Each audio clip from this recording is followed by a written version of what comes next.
I figure now is the perfect time to look back at one of the last season's best brawls.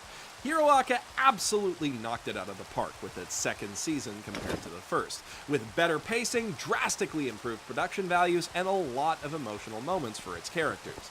And all of those great qualities came to the forefront for episode 23's fight between Izuku and Todoroki. Though if we were looking at the choreography in a vacuum, you might not think so.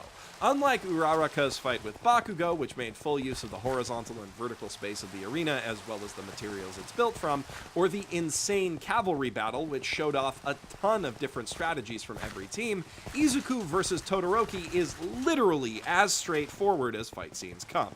The two characters basically just charge at each other in a straight line and keep hitting each other with the full force of their respective powers until one of them goes down. Outside of the lush animation, there really isn't a lot going on with the physicality of this fight. It could easily be a Dragon Ball Z beam clash. Yet because of what's happening with each character internally, what transpires between them, and the effect that using their powers has on their bodies, it ended up being one of the 3 best fights in the series. Without further ado, let's start breaking down why. Shoto Todoroki and Izuku Midoriya are perfect foils for one another. Their backstories and motivations couldn't be more different, which makes conflict between them seem almost inevitable. And seeing past that, those differences give them the ability to change each other for the better in powerful ways. In a world where everyone has a superpower or quirk, Izuku was born quirkless, and so no one really expected much of him. His mother wanted him to live the best life he could in spite of his inherent disadvantage, and he dreamed only of finding a way to become a hero. He found that way when All Might, the world's greatest superhero, noticed his heroic spirit and deemed him worthy to inherit his quirk.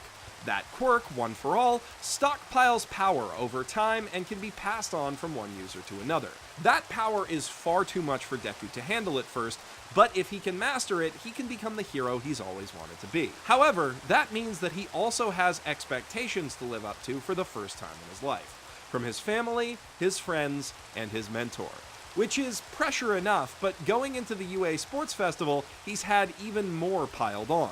All Might has asked him to stand before the world and declare "I am here" with his performance at the festival, despite the fact that, up to now, he's only been able to throw a punch without breaking his arm one time. Opposite Deku, you have Todoroki, who was essentially designed through selective breeding by his father, Endeavor, to have one of the most powerful quirk combinations imaginable. His right hand can flash freeze anything instantly, while his left can project a massive torrent of flame. Each ability is powerful on its own, but together they can tackle almost any problem, and they cancel out